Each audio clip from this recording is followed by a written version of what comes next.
అన్ని ఆలోచించే పార్టీ నిర్ణయం మేరకే లొంగిపోయామని మావోయిస్ట్ ఆజాద్ స్పష్టం చేశారు. ఆయుధాలు విడిచి లొంగిపోవడంపై ఆయన క్లారిటీ ఇచ్చారు. మావోయిస్ట్ పార్టీలో ఆధిపత్య పోరు లేదని చెప్పారు. కర్రెగుట్టల్లో 400 కోట్ల డంప్ ఉందనేది నిజం కాదని తేల్చి చెప్పారు ఆజాద్. ఉత్తరం రావడంతో లెటర్ రావడంతో చర్చ కూడా జరిగింది. సాయుధ పోరాట విరమణ పిలుపు రావడంతో ఇది సరైందా కాదా అనేది పార్టీలో చర్చ జరిగింది. దాంట్లో కొంత మెజార్టీ కామ్రేడ్స్ కూడా ఈ సాయుధ పోరాట విరమణ సరైంది కాదు అనేది చర్చ చేసిండ్రు.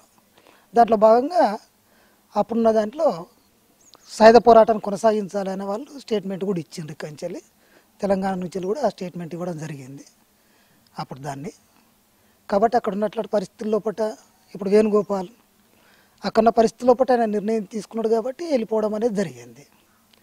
కాబట్టి దాన్ని అక్కడ ఏం పరిణామాలు ఇంకా జరిగినాయి అనేది మనకు తెలియదు. ఇంకా దీన్ని కానీ పూర్తి చేయలేదు, అది నిజమే. మారిన పరిస్థితులకు అనుగుణంగా మారినప్పుడు పార్టీ కొంత నిలబడేది, ప్రజలలో ఇంకా ముందుకు పోయేది. కాబట్టి ఆ ఉన్న పరిస్థితికి అందుకొని దానికి అనుగుణమైనటువంటి నిర్ణయాలు తీసుకొని ఇంకా ప్రజలకి వెళ్ళి పనిచేయడం లోపల ఆ పేలూరు ఉంది. నేను అంగీకరిస్తలేను, ఎందుకంటే ఆధిపత్య పోరు అనేది పార్టీలో ఉండవలసినటువంటి అవసరం కూడా లేదు.